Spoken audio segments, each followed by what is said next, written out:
You are here at the welcome. We have this great panel who will introduce themselves shortly.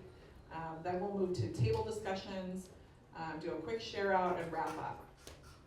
And just to preface what expertise and research we're bringing to this discussion, CECP has put out several pieces of thought leadership around DEI over the last several years, including but not limited to our most recent, which came out last summer, which I authored, was our issue brief on disability inclusion in the workplace. We have some other white papers. One was sponsored by Walmart a few years ago. We've talked about equity, talent, and tech. We've talked about diversity and inclusion in corporate social engagement. And we continue to add to the body of literature to advance the field as DEI intersects with corporate social responsibility. So thank you to all of you who are here. We're excited to get into this discussion.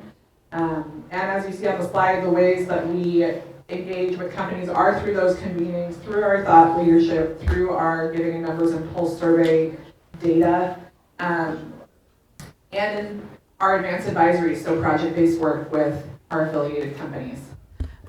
So let's go ahead. That's for later. I'm just going to take it back to our panel so you can see who's here.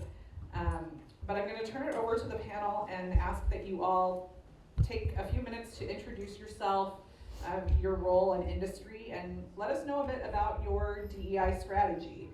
This is kind of the prelude to the conversation we'll get into, but we want to understand how DEI is defined at your organizations, the terms you're using, where the function sits within the organization, and how DEI is reinforcing or strengthening your corporate purpose and advancing your strategic business goals. So why don't we start with Cari, and we'll move from there. Awesome. Hi, everybody.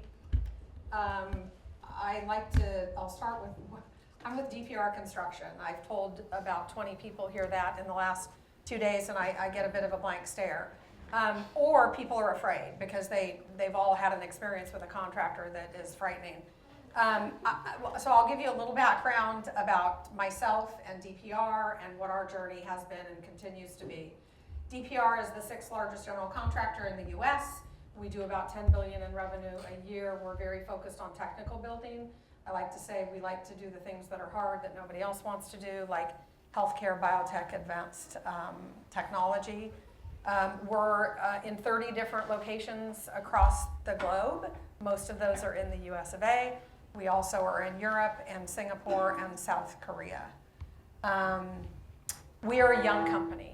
You are going to hear from a lot of organizations over the next 2 days who have been in business 100 years or 150 years.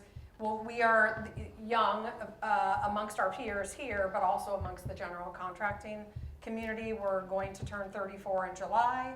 I have been with DPR 30 of those 34 years and have seen us grow from a baby to what is now maybe a teenager, as Diane likes to say. I also want to point out that Cari mentioned something this morning about having your North Star. And I think that's one of the things I feel really blessed to have at DPR. We're very clear in our purpose, our mission, and our vision. We developed in 2000 a new mission 2030 to be one of the most admired companies, not just construction companies, but all companies. We have 6 vivid descriptions that align with that mission. And I like to say all of them are impacted by the work that my team does. But 2 are very, very impacted. One is to have people practices that are progressive and influential. And the other is to be integral and indispensable in our communities. My role is a new role in the organization, but I do like to say, you can see it's been in our DNA since the very beginning of time at our company, which I think is pretty cool. I lead what we call global social responsibility. For us, that's 4 things. It's people, DEI, partners, supplier diversity, planet, which is sustainability, and philanthropy, which is our community initiatives and the DPR Foundation. The way DEI sits for us on my team, but it also crosses over to people practices. You can't disconnect those 2 if you want to have a successful journey within DEI. I like to say the community initiatives part is the most mature because Diane, who was here, has been leading it successfully since 2008. And all of the other pillars are coming along, I think, in great speed. We have a lot to learn. We haven't figured it all out by any stretch, but we have a very defined vision when it comes to community, which is to build possibilities for the under-resourced. I like that we have a really defined vision. It helps us keep focused and keep on track, because we used to do everything we could for everyone, but this has been a way for us to stay focused. And DEI, it really is about building a workforce and a workplace where everyone can be their best selves and thrive. Absolutely. Go ahead, Jill. Awesome. Hello, everyone. My name is Jill Littlejohn Bostick, and I'm the Vice President of Corporate Responsibility and Inclusion for Winnebago Industries. Yes, Winnebago, the RV company, but we're not just an RV company. We're an outdoor lifestyle company. So we make RVs, we make boats, we make lithium batteries, we do anything that's in the outdoor space. And I have the pleasure of leading our strategy, which we have named All In Outdoors, because we believe that the outdoors belongs to everyone and there shouldn't be barriers for people to enter and to enjoy the outdoors. And so with our All In Outdoors strategy, that actually covers people, planet, and purpose. And so under people, that includes all of our, what we call idea work, which is inclusion, diversity, equity, and action. Because we believe that if you can lead with inclusion, you have a better opportunity to have people to stay within your organization. And we end with action, because you can do a lot of talk, you can have a lot of strategies, but if you're not really taking the actions to put that into place, then you really are just checking the box. And we really want to be about doing that work. And so up under planet, that includes all of our environmental sustainability work, and then under purpose, that also includes our foundation. And so I have the opportunity to lead our foundation, and because I cover people, planet, and purpose, we are also very thoughtful in our giving. So there is a underlying foundation around what it looks like to be inclusive for any of our grant giving. And the biggest piece when we talk about where inclusion sits for us is I report directly to the general counsel. And so essentially we are our own department. We work really closely with the HR teams, but we are not under HR. And that gives us a little bit of a leeway to, take a little bit more risk than sometimes my HR friends would like to take. But we also get an opportunity to be thought partners and think about what that looks like and the impact that it'll have on our people internally and externally. Because while we have close to 7,000 employees, we have thousands and thousands of owners and potential owners, hopefully some of you are in the room, who will utilize our products. And when they think about Winnebago Industries, we want them to think about an inclusive, progressive organization that cares about its people. I'm ready to buy my Winnebago. Let's go. Yes, I love that. Grand Design, Newmar, Chris Craft boats, Barletta boats. Yes. I'm just saying, we have all. We I have don't them know all. if Walmart sells those yet. So Not we can yet. Team up. This is good. Let's talk.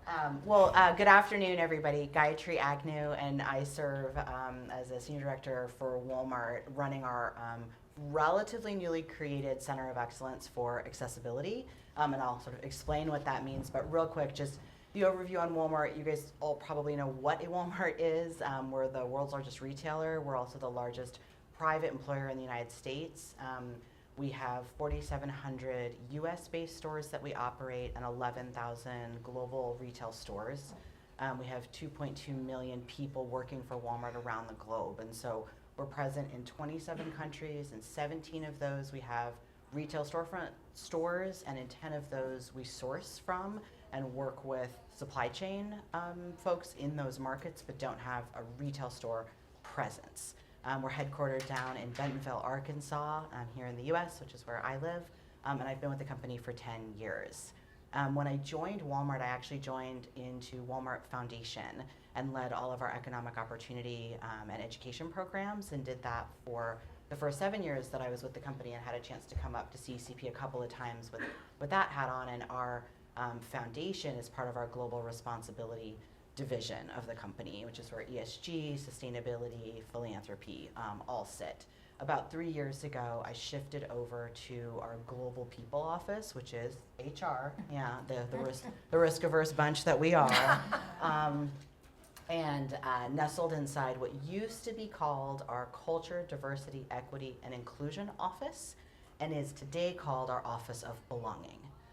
So the Global Office of Belonging is a division within HR, and then my team sits in that division, in the Global Office of Belonging, but focuses predominantly on accessibility. Accessibility meaning removing barriers for people with disabilities to have full access to and participate in both our employment but also our shopping experience, which is a little unique to sit a design team inside HR that's also looking at the customer experience.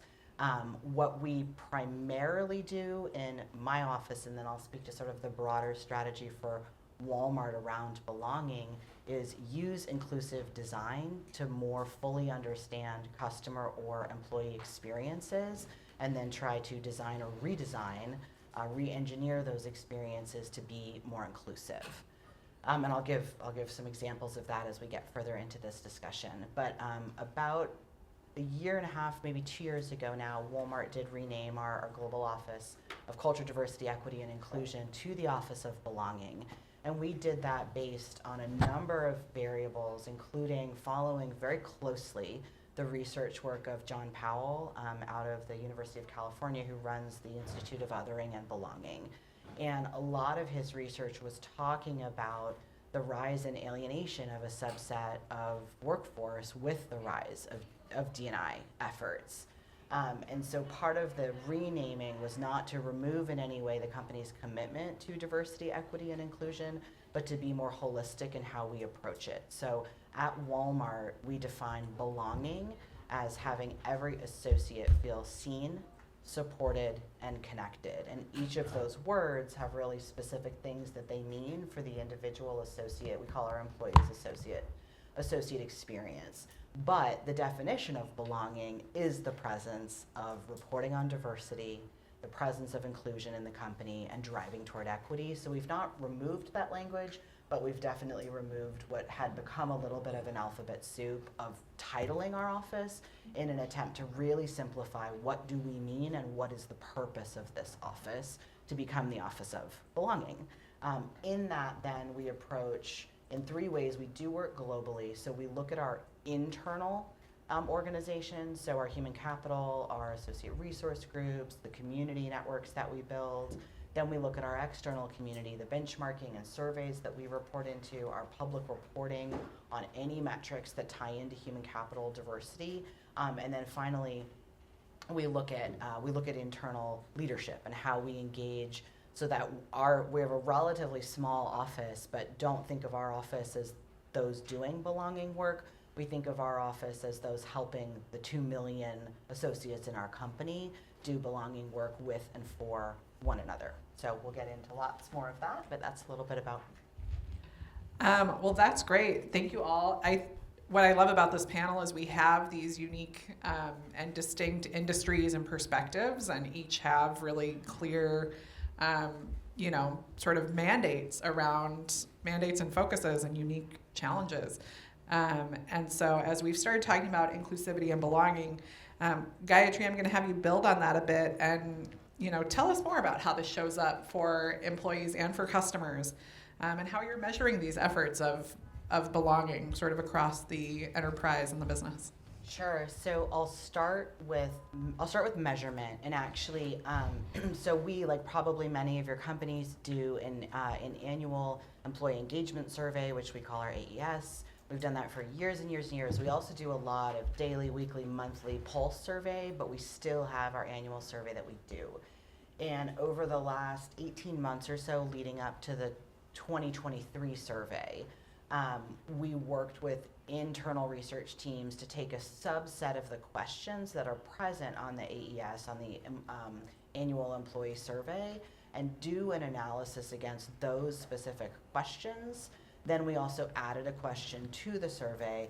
That subset of questions, when teams are reported, when scores are reported to teams, they get their overall AES, and the AES breaks down into categories like engagement, et cetera, we now have something called the Belonging Index, the Walmart Belonging Index, and that index actually breaks down a subset of the questions and reports that out to a leader that shows and allows us and those leaders to compare and contrast the way that an employee is experiencing their sense of belonging on a specific team. What's really hard with a concept like inclusion or a concept like belonging is actually being able to measure it. And if you can't measure it or contrast in our supply chain organization, for example, we had really high reported belonging, but in another division we didn't. And if you can't do that, you can't start to dig in without pointing fingers at any one individual. You can't start to dig into what is occurring in one organization that may or may not be occurring in the other organization. You can't ask questions like, well, that's interesting given the representation in one organization versus another, or other variables that you may have. So this past year, was the first time that we measured internally a metric that tracked specifically to belonging. And then we just, in April of this year, released our biannual belonging report, our Office of Belonging report, and actually made public reference to the measurement, which we had not previously done, even though we've been working on it for quite some time. And as you might imagine, it prompted an enormous amount of outreach saying, what are you measuring? How are you measuring it? What data are you seeing, et cetera, which is exactly the right question. And how we see it is sort of, if you think of when companies started to, and this room knows not all that long ago, that companies started to report representation and to disaggregate that representation across your workforce, for example, to not just disclose how many women are in your workforce, but of all those promoted last quarter or last year, how many were women, how many were men, et cetera. So we've been doing disaggregated reporting of our human capital metrics for about 7 years. We report twice yearly, and we disclose pretty much everything down to the level that employee has in the organization. So you can go and you can look at, on our website, you can toggle between, you could look at Walmart US, women of color, hourly to hourly wage promotions. So unless you're providing that level of detail, you're not actually telling me the full picture about your organization. So we've worked really hard as we've migrated into Workday, as we've improved our internal data systems to sort of, I won't say master, because it's always complex when you're dealing with human capital data, but to get the human capital data and reporting right, allowing our office to then turn to, okay, well, if you're accurately reporting your workforce data, that's a really wonderful step one. That's not actually your end outcome of doing equity work. That's like the beginning part. And so now being able to measure belonging and to use our belonging index scores across different teams, across the organization, is allowing us to dig in a little bit further. And then just to make that more tangible, I'll give a couple examples. We had, in certain regions in Walmart US stores, we were having some challenges that as we went in and, as I mentioned, use an inclusive design model to kind of diagnose what's actually going on, what's creating some friction. Two things bubbled up in some of our stores. One was the diversity of language spoken amongst our associates. And so we've got a bunch of different pilots and tests to use and encourage the use of different kinds of technology to remove some of those language barriers. If I come in the morning and I come into work and I'm able to say, good morning, how are you, how was your weekend, or how was your evening to a colleague, that goes a long way to that colleague feeling a sense of belonging. But if there's a language barrier preventing me from doing that, and I'm not able to do that, it's very easy for someone to feel not included or not that sense of belonging in that scenario. So we're testing some different technology in a number of stores that will not fully remove those language barriers, but perhaps reduce the friction created when folks can't communicate with one another. Another example was the presence of an access to prayer space or prayer rooms in our stores, given the shifts that our workers are working, and that was really isolated to certain geographies where we had a larger percentage of associates who had that need while they were at work. And so putting in the prayer rooms, making sure associates were informed about where those were, managers were informed about our policy surrounding associate use of those prayer rooms.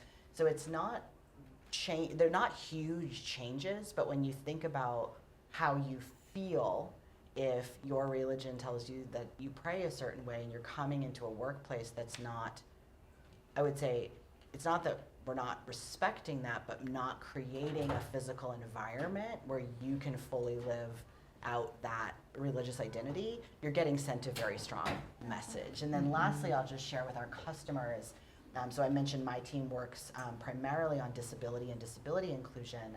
And earlier this year, Walmart launched nationwide daily sensory-friendly shopping hours. And so what that means is when you enter a Walmart between the hours of 8 a.m. and 10 a.m. Any day of the week, the radio will be off, the lights will be lowered, the TV wall will be static. A lot of our customers actually don't notice, which is really fascinating. So some of you have probably been in a Walmart in those hours and maybe noticed or maybe not noticed. I love when folks don't notice and then all of a sudden we'll stop and be like, why am I really enjoying my time here? I had that experience actually with my 9-year-old son. I was shopping with my son and I was like, why is he being so well behaved right now? And I realized that because like all of that extra stimuli that's often in our store had been reduced, had been taken away. And so we started that a couple of months ago and it's been extraordinarily well received and actually has been replicated by a number of other retailers, but also just venues where people gather. The World War I Memorial in DC just started offering a sensory-friendly Saturday experience before they opened to the public. And so again, what that is just taking what might be creating friction or exclusion or causing that feeling of not belonging and redesigning some piece of your employment or shopping experience to actually intentionally include whatever subpopulation of people were previously being excluded. So, sorry, a little long-winded, but hopefully the examples help. But worth it. I love that. And Jill, you mentioned that Winnebago's motto is all in outdoors, or that's the line you're using, and I think it's very powerful. And I saw a lot of folks go, ooh, like. So I'd love to hear from you how that inclusivity and belonging are showing up in Winnebago and how it's fitting with that purpose. Yeah, so, I talked a little bit about, us focusing on all in outdoors, and really as an organization, it's not anything new for us. I've been with the company almost 3 years, and we've always led with inclusion for a number of different reasons, right? So what I like to tell people, our DEI journey is not your grandma's DEI journey, right? And what I mean by that is we all know that there are multiple dimensions of diversity, right? And most people look at race and gender and sometimes, ability and, all these other things. But one of the main focuses that we have at our organization, particularly in our facilities in northern Indiana, which is more than half of our workforce population, we have probably anywhere between 40 to 50% of Amish employees. So Amish and or Mennonite, right? And so it's a completely different learning path and how you move forward when you have employees who do not use technology for the most part, right? And so a lot of the different strategies and learnings and information that you would put out is a lot of times based on technology. And while they do use it, it's just not their preferred method. And so how do you make sure, thinking about belonging, that you don't make them feel othered in a different way, right? And so we really had to reinvent what inclusion looks like. How are we inclusive around all of our employees? And so we came up with a 4-part strategy that really focused on expanding our talent in terms of who we bring into the organization, advancing our talent, how are we retaining and promoting and providing the additional resources, and enriching the employee experience so that everyone feels that they're a part of the work that we're doing, and then how are we influencing the industry. Because again, while we can all only focus internally, we also need to look at what's happening in the industry as a whole as we continue to move forward. And so, with that work, we looked at what does it look like to embed. I mentioned earlier that, I focus on people, planet, and purpose. And so with our inclusion work, how do we also look at our community work, right? And so for each of our locations, we have inclusion councils so that the work that we're doing isn't just solely coming from the center, or if some of you may understand this, coming from corporate, right? It's not a mandate coming from corporate, but it's actually the employees who are on the ground looking at the work that's being done and helping to influence that. But then they're also working really directly with what we call our community go teams. And these are the teams that are on the ground helping to make sure that we're doing work in the community. And so we have a really nice intersection between those two, because we saw that there was so much work that was happening around inclusion and diversity and equity and what that looked like and what was happening on the community side. And so we said, let's get these two teams together and begin to work on a holistic strategy. Because what we found with our Enrich the Employee strategy, our employees felt like they belonged. They felt like they were a part of the process when they were out doing work in the community,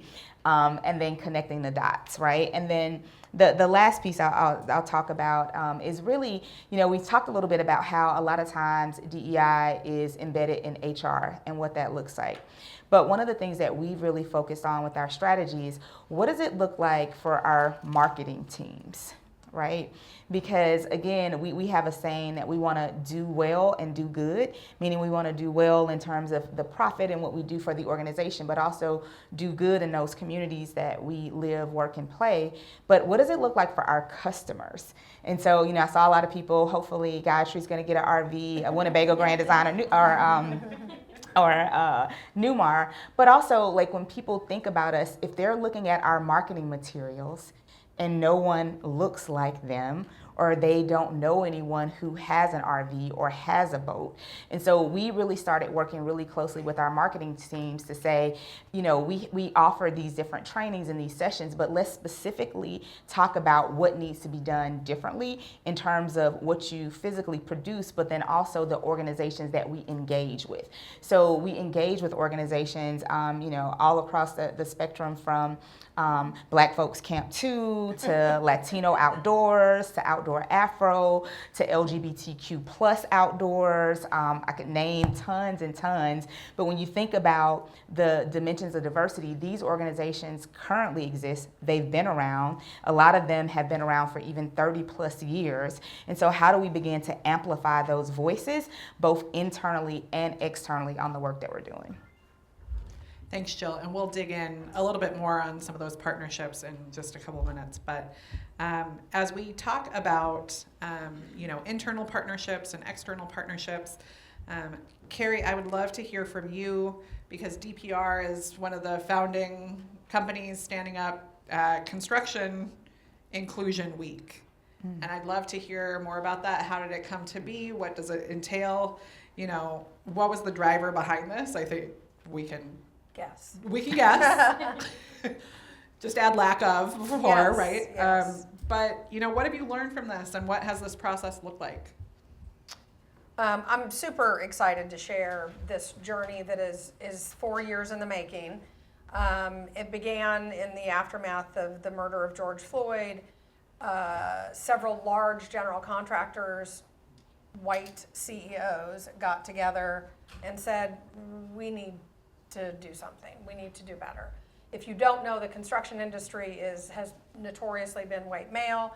We are the largest self-performing contractor, which means half of our employees, about 6,000, are Hispanic. So we cater to two very diverse populations. And I just want to add on to some of the things that we've done to make sure that our population of folks who are out in the field building buildings feel that they belong, as we have begun a program 2 years ago where everything we do is translated in Spanish, because Spanish is their first language, and any company-wide meetings we have, we translate into the language of their heart.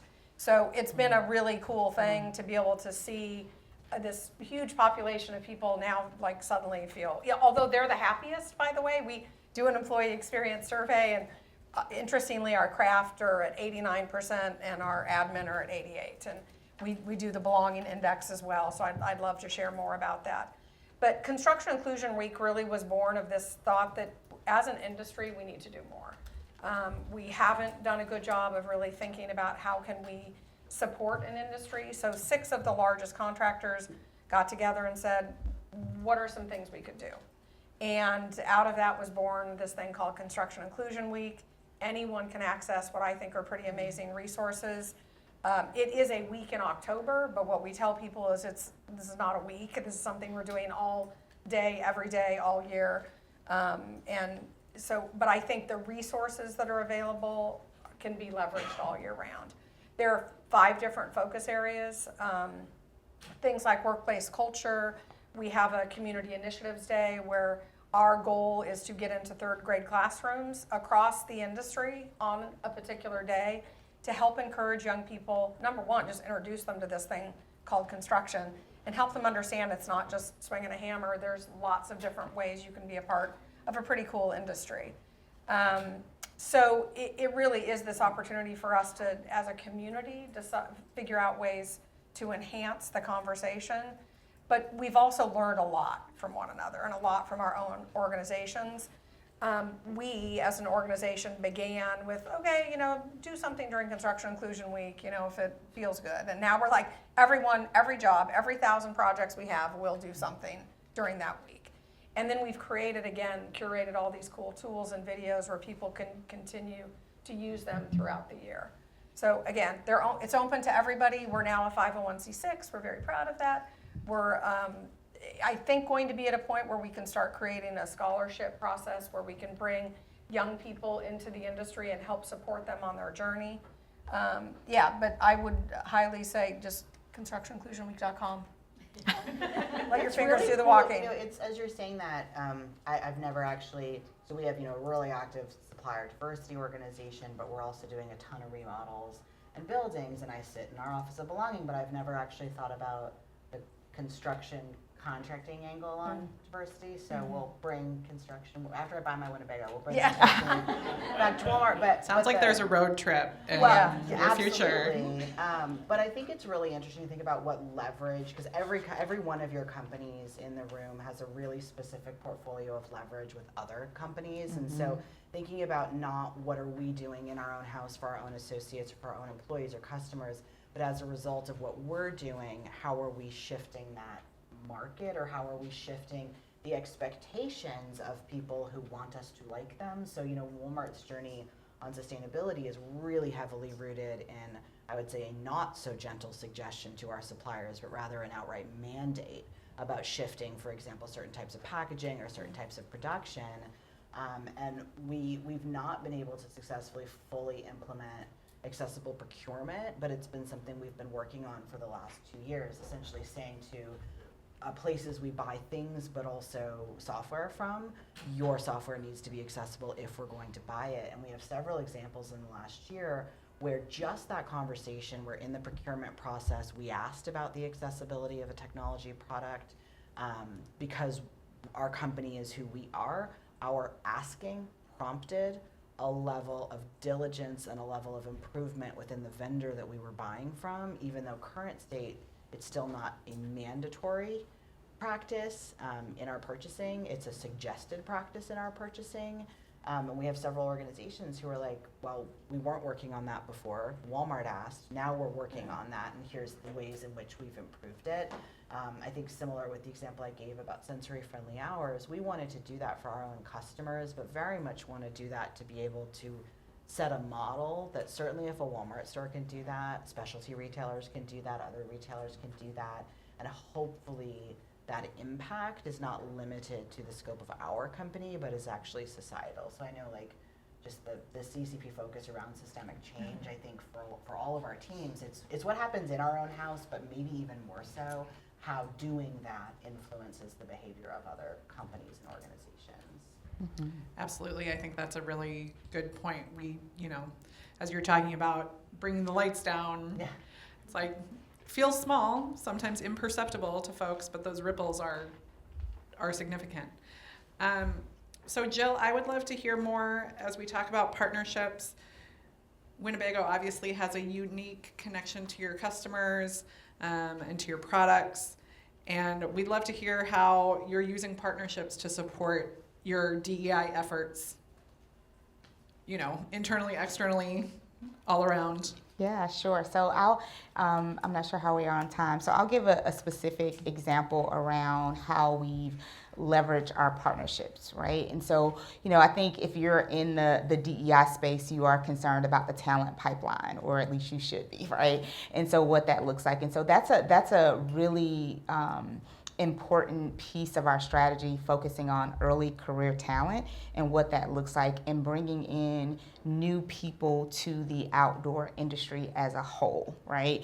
And so one of our partners, we partnered with Canberra Outdoors specifically to create an internship program, not just for us, but for the outdoor industry, to bring women and people of color into internship opportunities. And so with that particular partnership, we've been able to place, I believe, if you go through last summer, at least about 60 interns across multiple outdoor industries. And these are paid internship opportunities, real life experience. We looked at all the colleges and universities. We looked at, specifically HBCUs, TCIs, Hispanic serving institutions, to really make sure that we were covering what happened. And so what we've seen from that, when you talk about ripple effects, is we've seen other outdoor industry organizations say, this is something that we should do. And we're not looking at that and saying, oh, they took our idea. No, we're saying we need lots of people to come into this industry. So if every outdoor organization created an internship, maybe eventually we'll start to see some movement. But what that also did is, not only just for the internship, because the internship is like the nice little shiny carrot, right? Oh, it's an internship program, and so many percentage of them are women and people of color. But the end goal is to really hire people to work in these organizations. And so what we started to do is to track the progress, to start having conversations with our HR teams to say, you may not be hiring now, but what are your hiring needs in the next 1 to 2 to 3 to 4 years, so that we can be strategic around how we're creating these internship opportunities to eventually have employees to come in and work with us. And then the last piece I'll say about, just in terms of partnerships, we have these multiple nonprofit partners that we partner with who are doing the work, and we really try to focus on amplifying their voice, because again, we don't want to come in like the savior.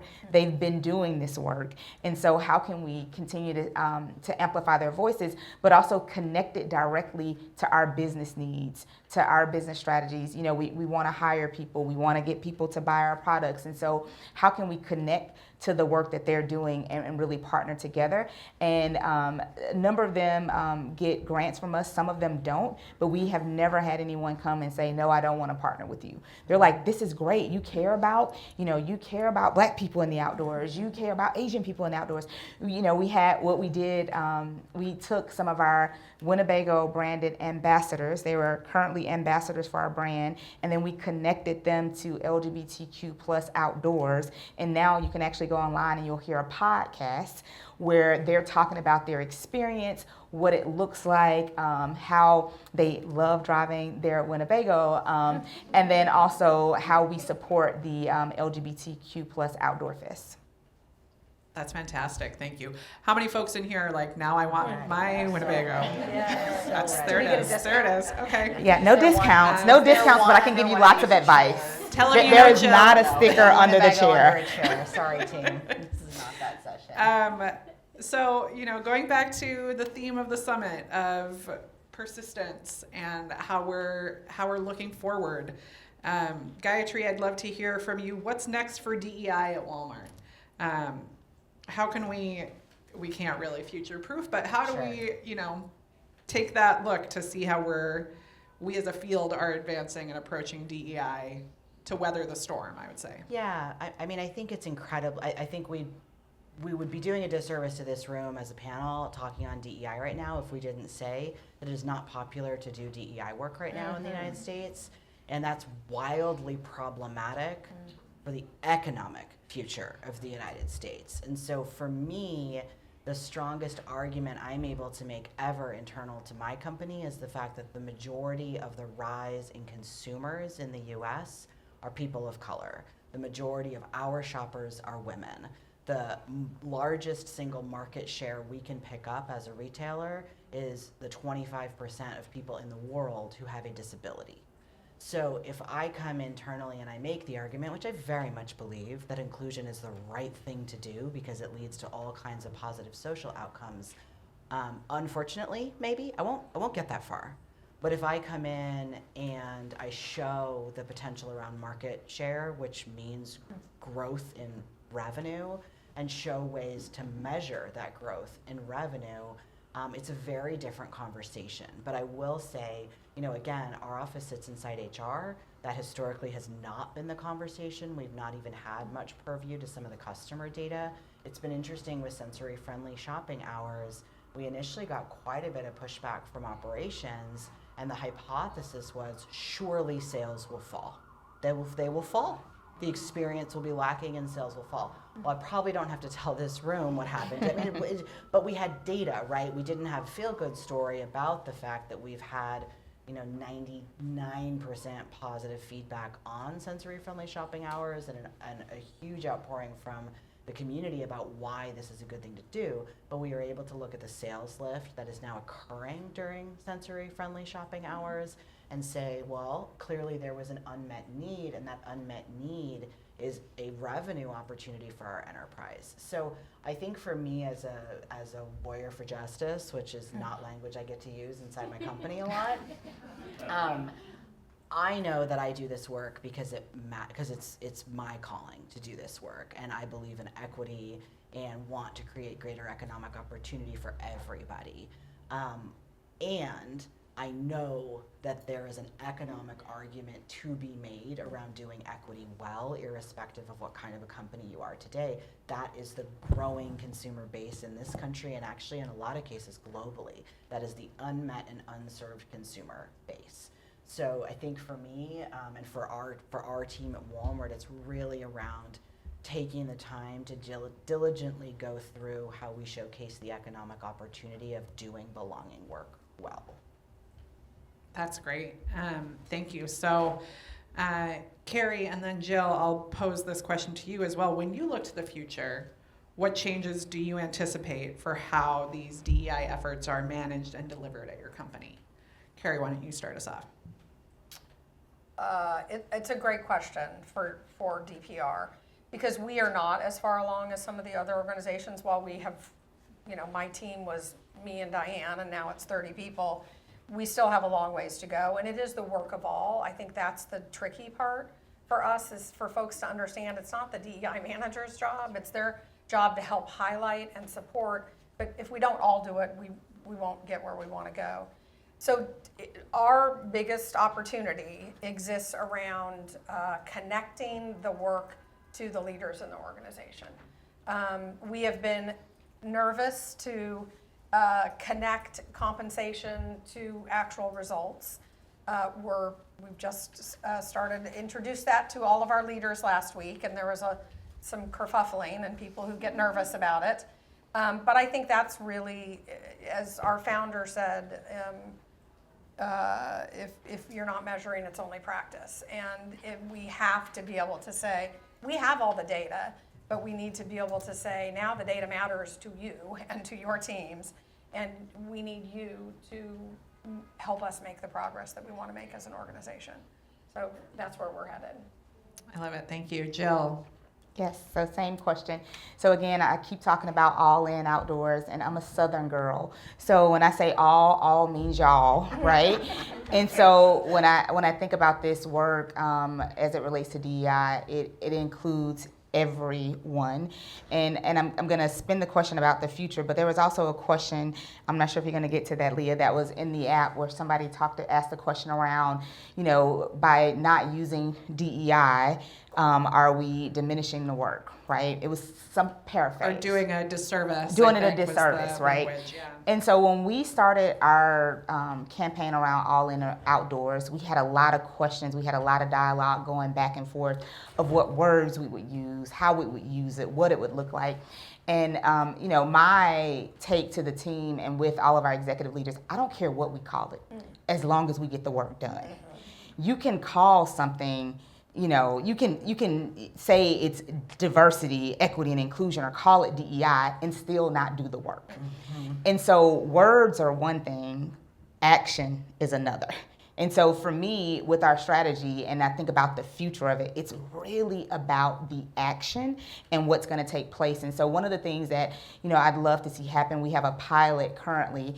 Right now, my team, it's a small team. It's 5 of us on the team that sit in the corporate space that work directly with our business units because we're decentralized. But one of my business units has actually hired a person who has a dotted line into my team to do this work, right? So it's no longer coming from corporate. And yes, we have the inclusion councils and they are amazing and they really push our strategy forward. But now this is a person who is getting paid to do this work day in and day out, who can have those conversations with the individuals in that particular location. And when I think about the future, I'd love to have that particular position in each of my business units that has a dotted line into me so that the DEI is really into the DNA of the organization and not something separate.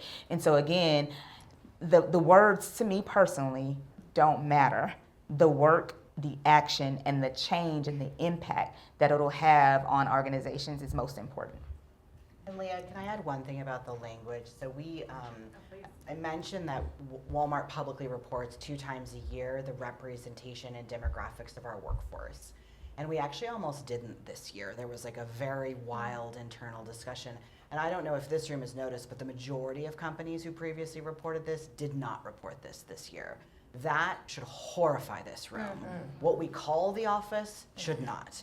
And so like for me, the biggest concern I have about sort of the backsliding energy has made companies who, just so we're all super clear, no one is required other than through EO1 filings, which don't actually tell you that deeper level of data analysis that I was talking about. No one's required to disclose this information, and yet over the last decade, there's been, I think, a really positive trend for particularly larger companies to voluntarily disclose these data. And so to me, that pressure should continue. I'm really proud that Walmart ultimately made the decision, and it went all the way up to our board. Like our board was like, no, we're gonna do this. But there were points in that process where many were like, we shouldn't because the risk is higher than it used to be. And that when that doesn't happen, when the companies aren't reporting, you can't benchmark. And if you can't benchmark, then you have no way to sort of say, you could be like, oh, we're great, because nobody else even bothered to share what the data looks like. So I did just want to comment about, really nerdy about data. You're in the right place for that. Well, thank you, everybody. So now it's the chance for you to connect at your tables. You've hopefully gotten some ideas, some inspiration, understanding the different perspectives that our panel are bringing. I'm going to put up on the screen our table discussion questions. We have about 10 to 15 minutes, probably more like 10, to process this together. What's coming up? What resonates? What are you curious to learn more about? What are you struggling with? Connect with your peers, turn and talk, and have a good discussion. And we will circulate and join your tables as well. Thanks.